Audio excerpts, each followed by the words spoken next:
जय हिंद दोस्तों, जय हिंद बच्चों। ज्योग्राफी एमसीक्यू प्रैक्टिस सीरीज के 15वें एपिसोड में एक बार फिर आपका स्वागत है। आज हम आपके सेकंड बुक जो इंडिया ज्योग्राफी का है उसके अंतिम चैप्टर जो कि इन्वायरमेंट से संबंधित है, इस चैप्टर का एमसीक्यू क्वेश्चनों के माध्यम से अभ्यास करेंगे और पूरे चैप्टर का अच्छे से रिवीजन करेंगे। तो चलिए हो जाइए तैयार, करते हैं अभ्यास शुरू। और लास्ट में आप सब बच्चों को अपना रिजल्ट है वो जरूर शेयर करना है। अगर इस चैनल पर नए हो तो चैनल को सब्सक्राइब कीजिएगा, लाइक कीजिएगा और दोस्तों को शेयर कीजिएगा ताकि एग्जाम में आपके दोस्तों की तैयारी है वो भी अच्छी हो जाए। और साथ में ही कहना चाहूँगा, आप सबके प्रेम और विश्वास ही है इस सिद्धि विनायक संग्रिया के प्रति जो 2 लाख सब्सक्राइबर का आंकड़ा है वो पार कर लिया है। ये सब मैं आप सब बच्चों को समर्पित करता हूँ दिल की गहराइयों से। आप सबको thank you, thank you, thank you, thanks thanks thanks. तो बेस्ट विशेष। चलिए स्टार्ट करते हैं आज के पहले प्रश्न से। पहला प्रश्न है, सर्वाधिक जल प्रदूषक उद्योग है। बहुत प्यारा प्रश्न। सर्वाधिक जल प्रदूषक उद्योग कौन सा है इनमें से? चमड़ा उद्योग, कागज व लुगदी उद्योग, वस्त्र व रसायन उद्योग या फिर उपयुक्त सभी? 1 नंबर के प्रश्न में भी पूछा जा सकता है ये भी, सर्वाधिक जल प्रदूषक किन्हीं उद्योगों के नाम बताइए। तो सभी के सभी यहां पर आप गौर कीजिएगा, चाहे चमड़ा उद्योग है, चाहे कागज उद्योग है, चाहे वस्त्र और रसायन उद्योग है, ये सभी के सभी जल प्रदूषण करने वाले इंडस्ट्री है, उद्योग है। तो सही उत्तर हो गया ऑप्शन 4। चलिए अगला प्रश्न, ध्वनि प्रदूषण का सबसे बड़ा स्रोत है। बहुत प्यारा प्रश्न। ध्वनि प्रदूषण का सबसे बड़ा स्रोत कौन सा है? वाहनों का संचालन, लाउड स्पीकर, परमाणु विस्फोट या ज्वालामुखी विस्फोट? आपको लगेगा ये सभी ध्वनि प्रदूषण कर सकते हैं, लेकिन प्रश्न की भाषा समझनी है। ध्वनि प्रदूषण का सबसे बड़ा सोर्स क्या है? सबसे बड़ा सोर्स क्या होगा सही उत्तर? बिल्कुल पहला ही ऑप्शन हो जाएगा, वाहनों का संचालन। ट्रैफिक की वजह से सबसे ज्यादा पोल्यूशन है वो दुनिया में होता है, तो पहला ऑप्शन इसका सही रहेगा। अगला प्रश्न है, डेसिबल इकाई है। बहुत प्यारा प्रश्न, कई बार बोर्ड परीक्षा में यह प्रश्न आया है, भाषा बदल बदल के आता रहता है। डेसिबल इकाई है वायु दाब की, शोर के स्तर की, वायु ताप की या सापेक्षिक आर्द्रता की? क्या होगा इसका सही उत्तर? डेसिबल किसकी इकाई है भाई? बिल्कुल दूसरा ऑप्शन, शोर। शोर के स्तर की इकाई है डेसिबल। आपने पढ़ा है ना, सुस्थिर शोर के स्तर को डेसिबल के संदर्भ में ध्वनि स्तर के द्वारा मापा जाता है। तो ध्वनि प्रदूषण की तीव्रता को मापने की इकाई है डेसिबल, जिसे डीबी के रूप में लिखा जाता है, डीबी, डेसिबल। अगला प्रश्न, एशिया की विशालतम गंदी बस्ती है जिसका नाम है धारावी। एक तो ये खुद अपने आप में प्रश्न है, एशिया की विशालतम गंदी बस्ती कौन सी है? धारावी। अब यहां यह पूछा जा रहा है भी ये धारावी कहां स्थित है भारत में? दिल्ली में, कोलकाता में, चेन्नई में या मुंबई में? यह भी बहुत प्यारा प्रश्न है। क्या है सही उत्तर इसका? बिल्कुल धारावी बस्ती कहां है? मुंबई में। बहुत सी फिल्मों के अंदर धारावी बस्ती के दृश्य दिखते हैं आपको, बहुत तंग गलियां, गुंडे हीरो आपस में लड़ाई करते हुए जो दिखाए जाते हैं वो धारावी बस्ती के ही दृश्य होते हैं। अगला प्रश्न, निम्न में से भूनिम्नीकरण का कारक बताइए। भूनिम्नीकरण का कारक, अपर्दन, लवणता, भूक्षारकता या उपयुक्त सभी? बहुत प्यारा प्रश्न है। भूनिम्नीकरण के बारे में हम कई जगह पर पढ़ते हैं। भूनिम्नीकरण का कारण, कारक अपर्दन भी है, लवणता भी है, भूक्षारकता भी है। तो इसका मतलब सही उत्तर क्या हो गया कोमल बेटा? उपयुक्त सभी। उपयुक्त सभी इस प्रश्न का सही उत्तर ऑप्शन 4, बिल्कुल सही।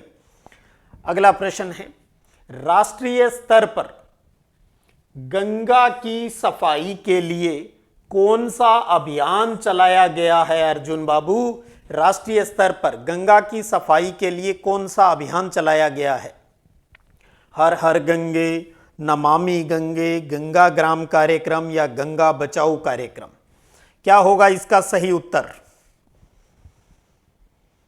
बिल्कुल बिल्कुल अर्जुन, नमामि गंगे, नमामि गंगे गंगा की सफाई का केंद्र सरकार द्वारा चलाया गया कार्यक्रम है, जो कि जून 2014 के अंदर चलाया गया था। नमामि गंगे। लास्ट ईयर राजस्थान की बोर्ड परीक्षा में यह प्रश्न पूछा भी गया है। अगला प्रश्न, कौन सा प्रदूषण स्थान विशिष्ट होता है? यह भी लास्ट ईयर का प्रश्न है। कौन सा प्रदूषण का प्रकार है नीचे दिए गए जो कि स्थान विशिष्ट होता है, किसी पर्टिकुलर जगह पर ही होता है, अन्य जगह पर नहीं होता वो चीज? स्थान विशिष्ट, बहुत प्यारा प्रश्न। सीधी की सीधी जो आपकी बुक की लाइनें ही उठाई जाती है एग्जाम के अंदर, बस टीचर सिर्फ ऑप्शन बनाता है। तो ये मत सोचिएगा भी पेपर किसी हेल्प बुक, पासबुक उनसे आता है, नहीं। पेपर हमेशा ही बोर्ड का पाठ्य पुस्तक से तैयार होता है। संयोग हो सकता है भी वो प्रश्न किसी हेल्प बुक में मिल जाए, सिर्फ संयोग। बाकी बहुत से नए प्रश्न हर बार हमें पेपर में देखने को मिलते हैं। इसलिए अक्सर मैं कहता हूं किताबों से दोस्ती कीजिएगा। किताबें बहुत ही फास्ट फ्रेंड होती है और कभी धोखा नहीं देती। बस बार बार पढ़ते रहें, करत करत अभ्यास के जड़मती होत सुजान। तो कौन सा प्रदूषण स्थान विशिष्ट होता है? जल, ध्वनि, वायु या महासागरीय प्रदूषण? क्या है जी सही उत्तर? बिल्कुल सही उत्तर आप सबको अच्छे से पता है और वो है ध्वनि। किसी स्थान विशिष्ट, अब किसी जगह पर ट्रैफिक बहुत ज्यादा है तो वहां शोर होगा, कुछ दूर जाओगे तो वहां शोर वो उस लेवल का आपको नहीं दिखाई देगा। तो स्थान विशिष्ट है वो क्या है? ध्वनि प्रदूषण। अगला प्रश्न है जी, निम्न में से सर्वाधिक प्रदूषित नदी कौन सी है? 4 नदियां आपको यहां दे रखी है, आपको यह बताना है इन चारों में सबसे ज्यादा प्रदूषित नदी कौन सी है। पायल बेटा आप बताइए, जल्दी कोशिश कीजिएगा। ब्रह्मपुत्र, सतलुज, यमुना या गोदावरी? जल्दी, वरना पूनम बता देगी। ब्रह्मपुत्र, सतलुज, यमुना या गोदावरी? बहुत बार हो चुका है, पहले भी आ चुका है। तो बिल्कुल तीसरा ऑप्शन इसका सही रहेगा। और कौन सा है तीसरा? यमुना। यमुना नदी। आपको पता है भारत के अंदर गंगा और यमुना 2 नदियां सबसे अधिक प्रदूषित नदी है। अगला प्रश्न है, निम्न में से कौन सा रोग जलजन्य है? जलजन्य रोग कौन सा है? सहज बेटा आप बताइएगा। जलजन्य, निम्न में से कौन सा रोग जलजन्य है? नेत्र श्लेष्मला शोथ, आंख की बीमारी, अतिसार, श्वसन संक्रमण, श्वास नली शोथ? क्या होगा? पानी, पानी की समस्या, पानी नहीं पानी, जलजन्य। नेत्र श्लेष्मा शोथ, श्वसन संबंधी जो भी बीमारियां हैं ये सारी वायु प्रदूषण से संबंधित है। तो कौन सा हो गया सुखविंदर? बिल्कुल बेटा, अतिसार। अतिसार जिसका इंग्लिश में क्या कहा जाता है? इसको डायरिया। डायरिया कहा जाता है। क्या होता है? पतले दस्त। दस्त तो समझते हो ना, लूज मोशन। तो अतिसार या डायरिया जिसको कहते हैं ये जलजन्य यानी प्रदूषित जल से होने वाली बीमारी है। अगला प्रश्न है, निम्न में से कौन सा अम्ल वर्षा का एक कारण है? अंकित बताएगा। निम्न में से कौन सा अम्ल वर्षा का एक कारण है? जल प्रदूषण, भूमि प्रदूषण, शोर प्रदूषण या वायु प्रदूषण? क्या होगा जी सही उत्तर? बिल्कुल, और वो है वायु प्रदूषण। वायु प्रदूषण। आगे चल के दोबारा बात करेंगे इस पर। अम्ल वर्षा का एक कारण कौन सा है? वायु प्रदूषण। तो चौथा ऑप्शन बिल्कुल सही हो जाएगा। अगला प्रश्न है, प्रतिकर्ष और अपकर्ष पहले भी कर चुके हैं प्रवास के अंदर। उत्तरदायी, देखिए एक तरीके से हिंट हो ही गया। प्रतिकर्ष और अपकर्ष कारक उत्तरदायी है किसके लिए? प्रवास के लिए, भूनिम्नीकरण के लिए, गंदी बस्तियां या वायु प्रदूषण? क्या होगा सही उत्तर भाई? बिल्कुल पहला ही ऑप्शन हो गया प्रवास के लिए, और मैंने पहले ही बोल भी दिया गलती से प्रवास के लिए, क्योंकि माइग्रेशन वाला टॉपिक हम पहले कई जगह पढ़ चुके हैं। तो प्रतिकर्ष और अपकर्ष कारक है वो प्रवास या ना माइग्रेशन के लिए उत्तरदायी है। अगला प्रश्न है, लीजिए कुछ लाइनों वाले प्रश्न हैं, थोड़ा सा गौर कीजिएगा, इन प्रश्नों से आपकी कई चीजें हैं वो क्लियर होगी। तो घबराइए नहीं, भले ही 12वीं बोर्ड परीक्षा में इस प्रकार के प्रश्न नहीं आए, लेकिन फिर भी मैंने इसको शामिल किया है क्योंकि इस प्रकार के प्रश्न बड़े एग्जाम में जो स्टेट पीएससी होती है, यूपीएससी होती है, वहां पर इस प्रकार के प्रश्न आते हैं। यहां मैंने कुछ प्रश्न शामिल किए हैं, उसका रीजन सिर्फ एक ही है, यहां मैं आपको आपके इस चैप्टर के जो कंसेप्ट हैं उनको क्लियर करवाना चाहता हूं। और इसीलिए आप देखोगे, कभी यूपीएससी का पेपर देखोगे, कभी किसी बच्चे के एसपी कलेक्टर लगने के सपने होंगे तो देखेंगे एनसीईआरटी से ऐसे ही लाइनें उठती है और सीधा पूछा जाता है कौन सी बात सही है, कौन सी गलत है। वही बच्चा जवाब दे सकता है जिसको पाठ्य पुस्तक अच्छे से पढ़ी हुई होती है। और यहां आपने इन लाइनों को पढ़ने का कारण है भी 1 नंबर के रिक्त स्थान के 1 लाइनर क्वेश्चन है वो तैयार हो जाएंगे। चलिए स्टार्ट करते हैं। निम्न कथनों में से कौन सा कथन सही है? पहले तो यह देखना है भी क्या पूछा है, सही पूछा है या गलत पूछा है। सही पूछा है, 2 बातें यहां लिखी हुई है, बताना है भी इनमें से कौन सी सही है। केवल एक बात सही है, दूसरी पहली सही है, दूसरी सही है, या दोनों सही है, या दोनों ही सही नहीं है। यही 4 ऑप्शन है नीचे। तो देखिए, पर्यावरण प्रदूषण मानवीय क्रियाकलापों के अपशिष्ट उत्पादों से मुक्त द्रव्य और ऊर्जा का परिणाम है। क्या यह बात सही है? तो यह बात बिल्कुल सही है। और आप देखेंगे पाठ्य पुस्तक की पहली लाइन ही यही है, और कई बार बोर्ड परीक्षा में यही लाइन प्रश्न बनकर आती है कि पर्यावरण प्रदूषण किसका परिणाम है। कई बार 1 लाइनर में यह प्रश्न आ जाता है, पर्यावरण प्रदूषण किसका परिणाम है, तो यह बाकी का मैटर है वो इसका उत्तर हो जाता है। तो यह लाइन सही है। उसके बाद में दस्त, डायरिया, अतिसार, आंतों में कृमि, हेपेटाइटिस जल जनित बीमारियां हैं। क्या ये जल से होने वाली बीमारियां हैं, प्रदूषित जल से? बिल्कुल, ये भी सही है। तो देखिए 2 चीज एक ही प्रश्न में। तो एक प्रश्न ये हो गया, जल जनित किन्हीं 3 बीमारियों के नाम बताइए, तो डायरिया हो गया, आंतों में कृमि, हेपेटाइटिस, ये हो गई जल जनित बीमारियां हैं। दोनों ही सही हैं। तो कौन सा ऑप्शन सही होगा? 1, 2, 3 या 4? बिल्कुल तीसरा हो जाएगा, 1 और 2 दोनों सही है। यही पूछा है सही कौन सा है, तो 1 और 2 दोनों सही, तो इसलिए ऑप्शन 3 सही। बहुत बढ़िया, बहुत बढ़िया। अगला प्रश्न, निम्नलिखित कथनों में से कौन सा या कौन से, कौन सा मतलब कोई एक, कौन से मतलब एक से ज्यादा। कई बार यही समझ में आ जाती है बात भी, एक कथन सही है या दोनों कथन सही नहीं है, ये पूछा है बिंदी नहीं है और इस है पर बिंदी है, ये एक वचन को शो करता है और ये बहुवचन को। तो कौन सा है या कौन से, कौन सा नहीं है या कौन से नहीं है, इस पर गौर करना है। तो देखिए पहला कथन है, वायु प्रदूषण को धूल, धुआं, गैसें, कुहासा, दुर्गंध और वाष्प जैसे प्रदूषकों की वायु में अभिवृद्धि और उस अवधि के रूप में लिया जाता है जो मनुष्य के लिए लाभदायक होते हैं। दूसरा, नगरों में गर्मियों के पश्चात पहली बरसात में पीएच का स्तर उत्तरवर्ती बरसातों से सदैव अधिक होता है। घबराइएगा नहीं, भले ही आपका प्रश्न गलत हो जाइए, लेकिन सीखना है कुछ न कुछ भी। ऐसा क्या है इस प्रश्न में, थोड़ा सा मैं रुकना चाहूंगा, यहां आप गौर से वापिस इसको पढ़िए। बहुत प्यारा प्रश्न है।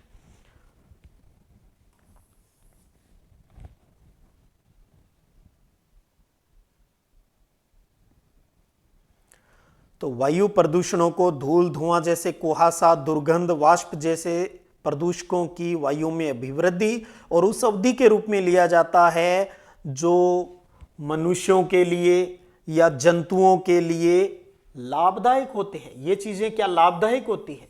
नहीं, यहां गड़बड़ है। लाभदायक कैसे होगी? प्रदूषण की बात हो रही है, लाभदायक कैसे हो गया इंसान के लिए? तो ये क्या होना चाहिए? हानिकारक आना चाहिए था यहां पर, हानिकारक। लेकिन कथन में क्या दे रखा है? लाभदायक।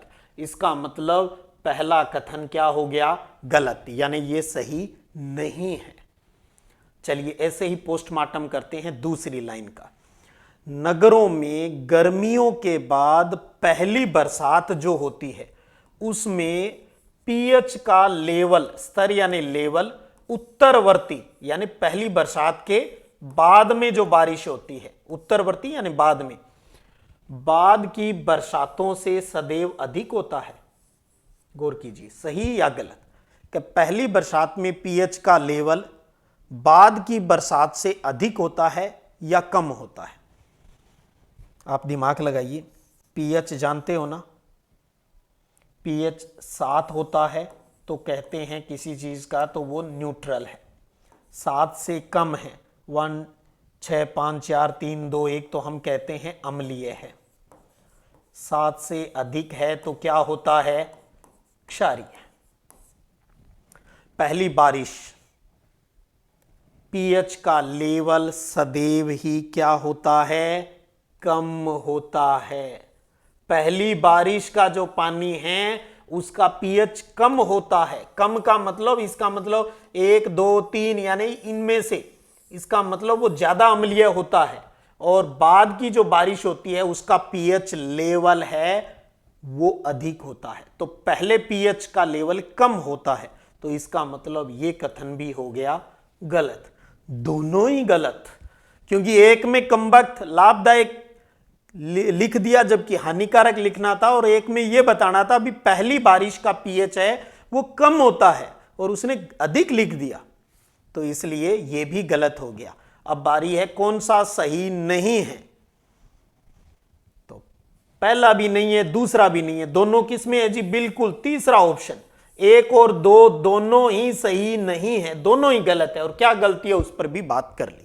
यहां मैंने थोड़ा सा टाइम लगाया ताकि आपको ये चीजें समझ में आ जाए, क्योंकि स्कूल के साथ कल को आपको सीयूईटी का पेपर देना हो सकता है, कोई प्रतियोगी परीक्षा का, तो वो फिर बाद में क्यों टेंशन लें, इसी के साथ साथ रगड़पट्टी लगा लेते हैं, हमें आगे अपने अच्छे मुकाम पर भी तो जाना है।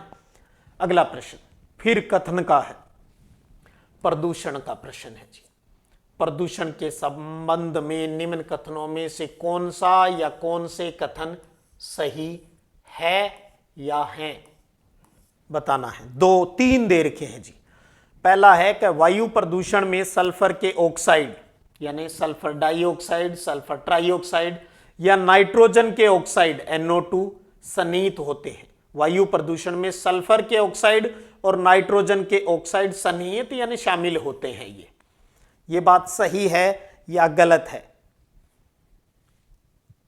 तो ये बात सही है, बिल्कुल वायु प्रदूषण में सल्फर और नाइट्रोजन के ऑक्साइड होते हैं, ये तो सही है। दूसरा है अनुचित मानव क्रियाकलाप यानी जो खराब आदतें हैं इंसान की, अनुपचारित औद्योगिक अपशिष्ट जिसको ट्रीटेड नहीं किया गया है, उद्योगों का जो अपशिष्ट है का निपटान, उर्वरकों का उपयोग भू प्रदूषण को बढ़ाने वाले कारक हैं। तो क्या इन चीजों से भूमि प्रदूषण है वो बढ़ता है? तो अनुचित मानव क्रियाकलाप, अनुपचारित औद्योगिक अपशिष्ट का निपटान और उर्वरकों का उपयोग भूमि प्रदूषण के ये स्रोत है, इसका मतलब ये कथन भी सही है। चलो 2 तो सही हो गए। तीसरा, भूजल के प्रदूषित होने का कारण उर्वरक है। क्या भूमि जल के प्रदूषित होने का कारण उर्वरक फर्टिलाइजर है? देखिए, कृषि क्षेत्र में जो हम उपयोग करते हैं उर्वरक यानी फर्टिलाइजर्स का इस्तेमाल करते हैं, यूरिया, DAP, NPK, ये उनमें क्या होता है, नाइट्रोजन होता है, उसके अंदर पोटेशियम होता है, फास्फोरस होता है, जिंक होता है। ये अलग अलग उर्वरक जो यूज करते हैं उनमें मोस्टली इन एलिमेंट्स की मात्रा होती है। और ये क्या होते हैं, ये पानी के साथ घुलकर, जब खेत में पानी लगाया जाता है तो पानी के साथ घुलकर ये कहाँ चले जाते हैं, ये जमीन के अंदर चले जाते हैं। और ये हमारा जो धरातल का जो जल होता है वहां पर जाकर किसकी मात्रा बढ़ा देते हैं, ये नाइट्रेट की मात्रा है वो बढ़ा देते हैं। और इससे भूमि का जो जल है वो क्या हो जाता है, प्रदूषित हो जाता है। यही कारण है कि भारत में अब जमीन का जो पानी है वो पीने योग्य नहीं है, क्योंकि जो भी खेतों में डाला जाता है वो पानी के साथ कहां चला जाता है, जमीन में चला जाता है। फिर उस पानी को निकालकर ट्यूबवेल या नलकूप से हम वापस निकाल कर यूज करते हैं तो बीमारियां फैलती है। तो इसका मतलब ये कथन भी सही है। तो अब तीनों ही सही है, पहली बात भी सही, दूसरी भी सही और तीसरी भी। तो कौन सा उत्तर हो जाएगा अभी 14वें के अंदर? चौथा, बिल्कुल 1, 2 और 3 पूरे सभी के सभी ऑप्शन सही है। चलिए अगला प्रश्न पढ़ लीजिए आप थोड़ा सा। आप चाहें तो मेरे बोलने से पहले वीडियो पॉज करके भी आप अच्छे से समझ सकते हैं। ध्वनि प्रदूषण के संदर्भ में निम्नलिखित कथनों में से कौन सा या कौन से कथन सही है, यह बताना है। दो में से कौन सा सही है, एक या दो।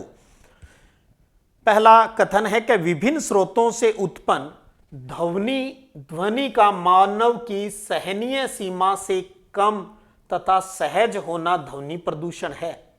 गौर कीजिए भी ये सही है क्या? और दूसरा है ध्वनि प्रदूषण की माप डेसिबल में मापी जाती है। तो ये तो पहले आई कि अभी डेसिबल में मापी जाती है, तो ये कथन दूसरा तो सही है, पहले की बात है। कोई भी सोर्स है उससे उत्पन्न ध्वनि का मानव की सहनीय सीमा से कम है और सहज है, तो क्या उसको ध्वनि प्रदूषण कहेंगे? भी आप नॉर्मली उसको सहन कर सकते हो और आप उसमें आपको कोई प्रॉब्लम नहीं होती, तो क्या उसे ध्वनि प्रदूषण कहोगे आप? बिल्कुल नहीं कहेंगे। तो किसे कहेंगे? हम ये कहेंगे भी सहनीय सीमा से अगर अधिक हो और असहज हो, ध्वनि का मानव की सहनीय सीमा से अधिक है और असहज होता है इंसान, तब उसको ध्वनि प्रदूषण कहते हैं। इसका मतलब ये कथन तो क्या हो गया? गलत, क्योंकि उसने यहां कम लिख दिया और यहां सहज लिख दिया। वो ध्वनि प्रदूषण नहीं है।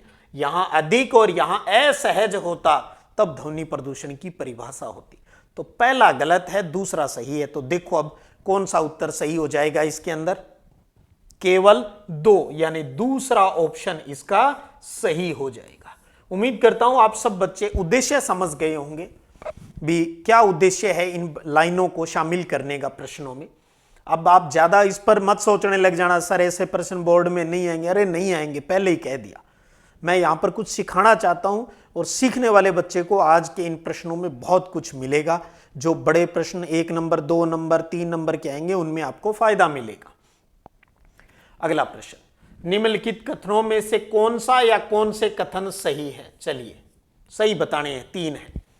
ग्रामीण क्षेत्रों से शहरों की ओर जनसंख्या के पलायन का एक कारण नगरीय और ग्रामीण क्षेत्रों के बीच विकास का असंतुलित प्रारूप है। गांव से लोग शहरों की तरफ जाते हैं क्योंकि दोनों में विकास का अंतर है। शहर ज्यादा विकसित हैं, गांव कम विकसित हैं, इसलिए ही वहां पर जाते होंगे। तो इसका मतलब ये कथन क्या है? सही लग रहा है ना? आप भी सोच लीजिएगा, मेरे हिसाब से सही है। दूसरा है भू निम्नीकरण का कारण मृदा अपरदन, लवणता और भूक्षारकता है। ये तो पहले प्रश्न के रूप में पूछा जा चुका है, छोटा प्रश्न। तीनों के कारण ही भूमि निम्नीकरण होता है, भूमि खराब होती है, ये भी सही है। तीसरा, भू निम्नीकरण का अभिप्राय यानी अर्थ जो है वो स्थायी या अस्थायी तौर पर भूमि की उत्पादकता की कमी है। भू निम्नीकरण की परिभाषा आपसे पूछ ले तो इसका अर्थ है विस्थायी रूप से या अस्थायी रूप पर भूमि की उत्पादन की शक्ति है वो कम होना ही भू निम्नीकरण है। तो इसका मतलब ये कथन भी सही है। तो तीनों ही कथन सही है। तो सही उत्तर क्या होगा? पहला, दूसरा, तीसरा, चौथा हो जाएगा, क्योंकि 1, 2 और 3 तीनों ही सही हैं। तो चौथे ऑप्शन के अंदर तीनों का जिक्र है, तो चौथा ऑप्शन सही हो गया। अगला प्रश्न गंदी बस्तियों से जुड़ा हुआ प्रश्न है। बहुत प्यारा प्रश्न है 2 नंबर के प्रश्न के लिए। गंदी बस्तियों संबंधित निम्नलिखित कथनों में से कौन सा कथन सही नहीं है? गौर कर ले, लगा दे गोड़ा इसके ऊपर। गलत पूछा है, सही नहीं पूछा इन तीनों में से। क्या इन तीनों में से गलत कौन सा है? ये बता दो मार्ट सा, कौन सा है? गंदी बस्तियां पर्यावरण की दृष्टि से बेमेल और निम्नीकृत क्षेत्रों पर स्थापित होती है। गंदी बस्तियां पर्यावरण की दृष्टि से बेमेल और निम्नीकृत क्षेत्रों पर स्थापित होती है। क्या सही है? बिल्कुल सही है ये तो। लेकिन यहां तो नहीं पूछा है, ये तो अपनी सही है। गंदी बस्तियां न्यूनतम वांछित आवासीय क्षेत्र होते हैं। गंदी बस्तियां न्यूनतम वांछित आवासीय क्षेत्र होते हैं। गंदी बस्तियों के अंदर न्यूनतम जो हमारी इच्छित जो चीजें हैं वही वहां पर मिलती है, आवासीय सुविधा वहां पर रहती है। तो ये कथन भी सही है, ये गलत नहीं है। अब आता है जी, गंदी बस्ती की अधिकांश जनसंख्या संगठित क्षेत्र में आर्थिक जोखिम भरे कार्यों से जुड़ी हुई होती है। अब ये क्या कह रहा है, गंदी बस्ती की अधिकांश जनसंख्या संगठित तो वो ही हो गया भैया, बढ़िया सारा सिस्टमेटिक, पहले उच्च अधिकारी निम्न फलाने दिन के, पूरा ऑर्गेनाइज्ड सिस्टम होता है एक इंडस्ट्री में जैसे होता है भी, एक प्रिंसिपल, फिर बड़े मार्टसा, फिर उससे छोटे मार्टसा, फिर उससे छोटे मार्टसा, तो वो होता है संगठित क्षेत्र। तो ये संगठित क्षेत्र कहाँ आ गए, गंदी बस्तियों में।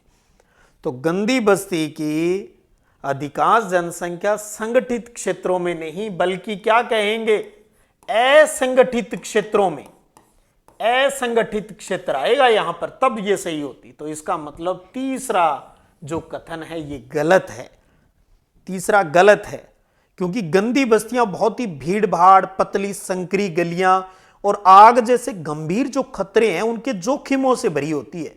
और गंदी बस्तियों की अधिकांश जनसंख्या है वो असंगठित क्षेत्र में कम वेतन और अधिक जोखिम भरा काम करती है। तो ये संगठित शब्द नहीं आना। देखिए एक शब्द के चक्कर में ये गलत हो गया। तो सही केवल 3 गलत है, और वो कौन से ऑप्शन में, दूसरा ऑप्शन हो गया। बहुत बढ़िया, आप बहुत से बच्चे अच्छे से पार्टिसिपेट करते हैं, अच्छा लगता है।